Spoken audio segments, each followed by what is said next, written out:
Salut tout le monde, j'espère que vous allez bien. On se retrouve dans cette nouvelle vidéo avec un format un petit peu différent de ce que je fais d'habitude.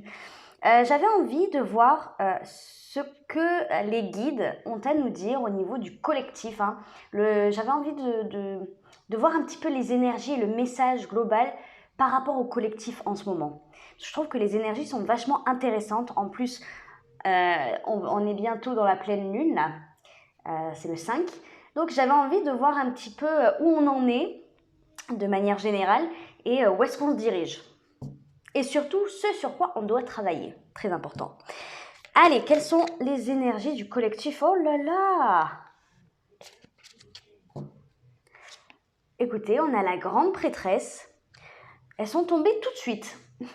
Et on a le chevalier de coupe. Allez, je vais peut-être en rajouter une. Quelles sont les énergies du collectif là en ce moment? Quelles sont les énergies du collectif en ce moment, s'il vous plaît?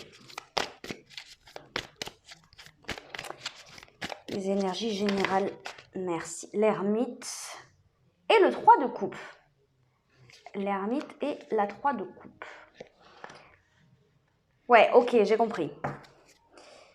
Ah oui, on a la 8 d'épée, intéressant.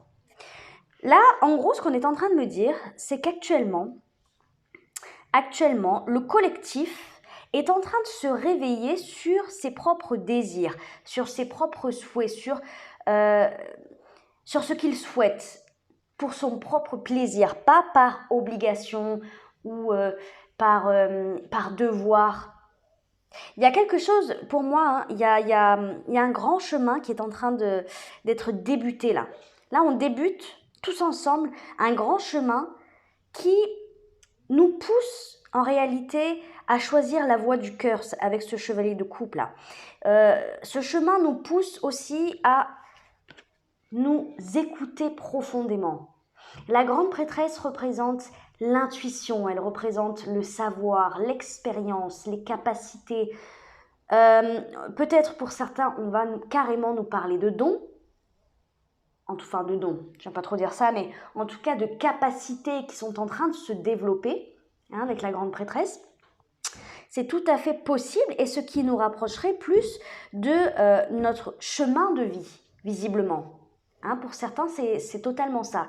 Et là, ce qu'on est en train de me dire, c'est que effectivement, que ça soit des capacités qui sont en train de se développer, que ça soit un grand chamboulement dans notre vie, des changements, on peut très bien se diriger vers un autre chemin que celui qu'on avait emprunté jusqu'à présent, parce qu'on se rend compte que, on n'est plus dans le plaisir. Voilà, on n'est plus dans le bonheur. Regardez derrière, on a le soleil et encore derrière, on a la 9 de coupe. Donc, on se dirige tous globalement vers quelque chose de plus sensé, de plus aligné envers nous. Il y a un rétablissement d'un équilibre quelque part. C'est comme si avant tout ça, il y avait eu beaucoup trop de sacrifices, de choix basés sur la peur de la critique, la peur du jugement, sur la peur de la perte, la peur de manquer d'argent, manquer d'amour, manquer de temps, manquer de plein de choses. Voilà, c'est ça mon ressenti là. Et j'ai l'impression que on entame un chemin d'introspection. Là, avec l'ermite, je pense que l'ermite est une énergie très importante là dans ce qu'on veut me dire. On entame un chemin qui ne va pas être sans embûches, un chemin qui n'est pas éclairé forcément.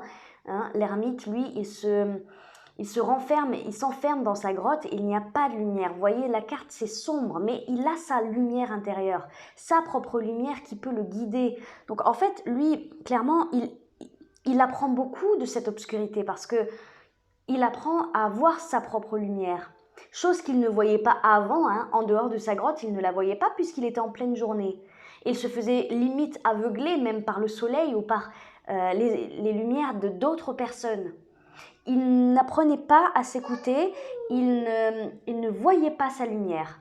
Et c'est en s'enfermant dans sa grotte qu'il a pu enfin prendre conscience déjà qu'il en avait une, et en plus de ça, de prendre conscience de l'intensité, de la puissance de, de, de sa lumière intérieure. La lumière intérieure, bien entendu, c'est un peu symbolique, hein. C'est le fait de se connaître, de s'aligner, de se réaligner tout simplement, et de se connaître, de s'aimer. C'est l'amour aussi, l'amour de soi. C'est prendre conscience de ses capacités, prendre conscience de ses connaissances, de ce qu'on est capable de faire, de notre force, de notre créativité. Voilà, c'est tout ça dont on prend conscience quand on est dans cette énergie de l'ermite. Et là, j'ai l'impression que en prenant conscience de tout ça, on se dirige vers un bonheur, vers de la joie, vers plus de légèreté. Hein. C'est là, hein, c'est ce que représente aussi la 3 de coupe, cette légèreté. C'est également le partage avec l'autre. Peut-être que, en fait, en faisant ce travail sur nous-mêmes, on a davantage envie de partager avec les gens qu'on aime. Ça, c'est tout à fait possible. Hein. C'est vraiment ce que je disais, le mouvement du cœur, là. Donc on va vers plus de bonheur, plus de joie, on a envie de profiter de ce rayon de soleil. Hein. Vous savez, ce rayon de soleil, ce rayon de soleil qui réchauffe nos cœurs. Donc ça peut être un travail, ça peut être des personnes, des proches, un enfant, un ou des enfants, ça peut être une passion, voilà. En tout cas, c'est vraiment ça que je ressens, c'est on se rapproche plus de ce qui réchauffe notre cœur. La 9 de coupe nous parle de plaisir, de désir, de, de, de choses qui nous fait vibrer, quoi, encore. Voilà, la 9 de coupe, c'est celui qui va profiter de la vie. Émotionnellement, il va être comblé, ou en tout cas à la limite vraiment de l'apothéose et de l'accomplissement émotionnel, parce que il va décider de profiter pour lui, de faire les choses qu'il a envie. Et plus de se sentir obligé de faire les choses parce que la société l'impose, parce que l'entourage le préconise, parce que c'est bon pour l'image, parce qu'il y a la peur derrière. Vous voyez, là, on a cette fuite d'épée qui nous parle justement de peur. Là, avec cette fuite d'épée, ça nous parle de peur, de crainte, d'angoisse. C'est le fait de se sentir enfermé dans son mental. Et j'ai l'impression que c'est ce que je disais, ça va être c'est un chemin qu'on débute là, tous ensemble. C'est un chemin qui ne va pas être sans embûches forcément. Pourquoi ? Parce qu'on va être confronté à nos peurs, confronté à notre propre reflet dans le miroir.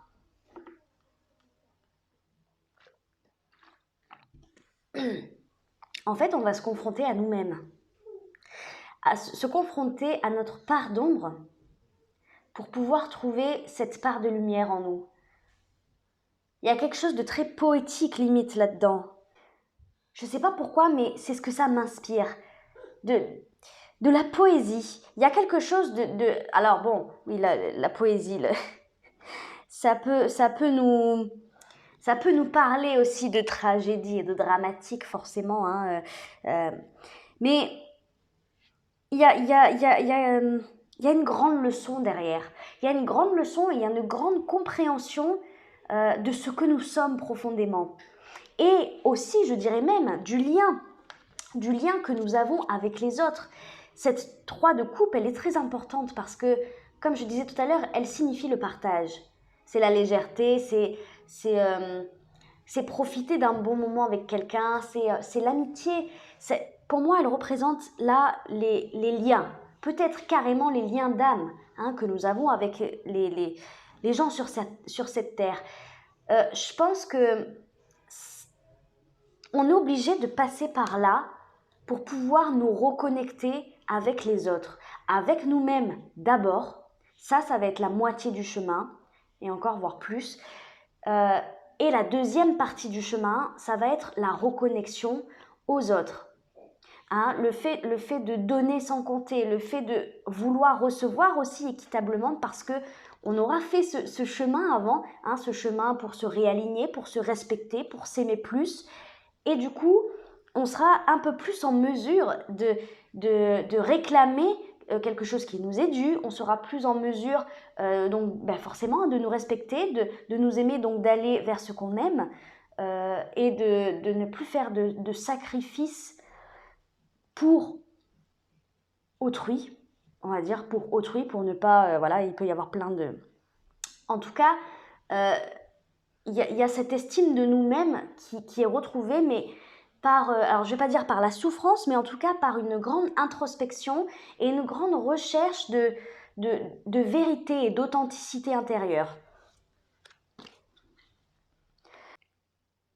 On ne me parle pas là de choses bouleversantes concrètement, je veux dire dans la matière. Là, c'est très intérieur. C'est un travail intérieur qui se passe. Alors peut-être effectivement que ça va se matérialiser dans la matière, peut-être qu'il va y avoir des éléments concrets dans la vie de tous les jours qui vont faire que on va être obligé de faire ce travail intérieur. C'est tout à fait possible. En tout cas, le message qu'on veut me donner ici, c'est que intérieurement, cet été, pour le collectif, il y a quelque chose qui change. On est confronté en fait.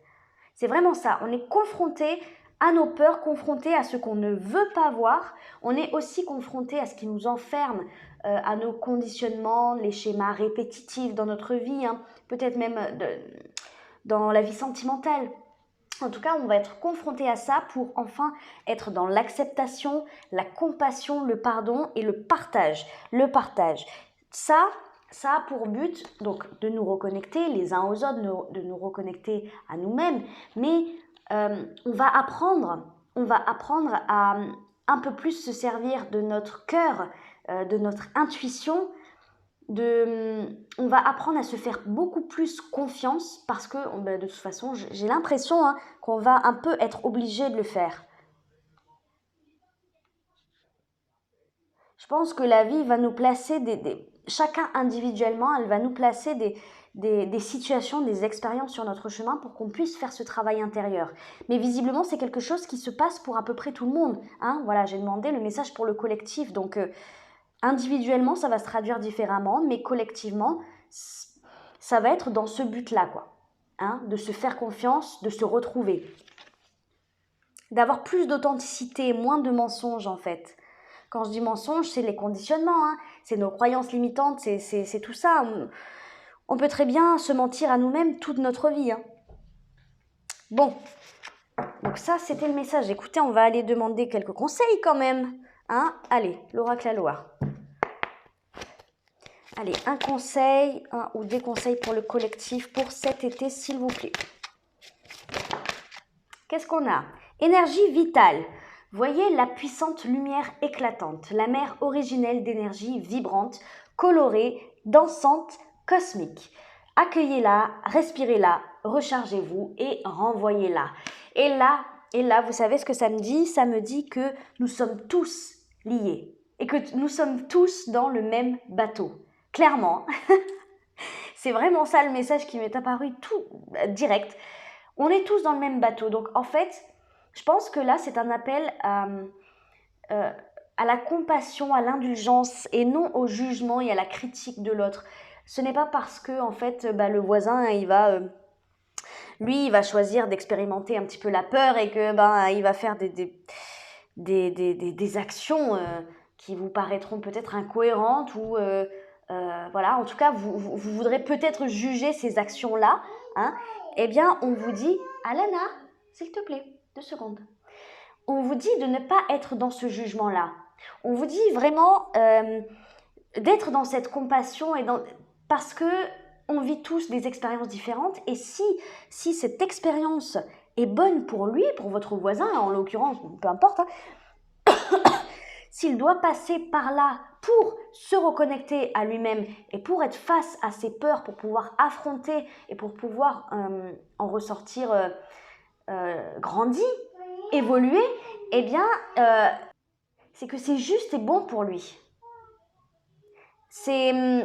Voilà, on ne peut pas juger l'expérience d'autrui parce que les choses n'arrivent pas par hasard. Les choses arrivent toujours pour une bonne raison. Donc voilà, c'est le message. Nous sommes tous dans le même bateau. Donc, essayez d'être le plus positif possible. Essayez d'être le plus indulgent possible. Je sais que c'est compliqué des fois, hein, parce que des fois, on voit des choses qui nous mettent hors de nous. Je comprends tout à fait, je suis pareil, hein, je suis humaine aussi. Donc moi, ça m'arrive aussi. Mais voilà, on nous dit d'essayer de travailler sur ça, de faire un effort sur ça. Et voilà, et surtout de se dire qu'on vit tous à travers des expériences différentes. On vit tous à peu près la même chose, peut-être au niveau émotionnel. Hein, là, pour le mois de juillet, le mois d'août. Allez, on va tirer un conseil avec le petit oracle des anges. S'il vous plaît, un conseil pour le collectif. Archange Raphaël, sens ma lumière d'émeraude t'envelopper. Moi, l'archange émeraude. Émeraude, c'est vert, hein? C'est ça. Ouais, c'est ça. Et le vert, c'est le chakra du cœur. Voilà. Donc, on est vraiment là sur l'ouverture du chakra du cœur, je pense. Donc, moi, l'archange Raphaël, je t'offre la guérison et la sérénité. L'orage va bientôt s'éclaircir et le soleil va briller pour l'éternité. Et confiance. Voilà, il faut avoir confiance en ce processus qui est en train de se mettre en place.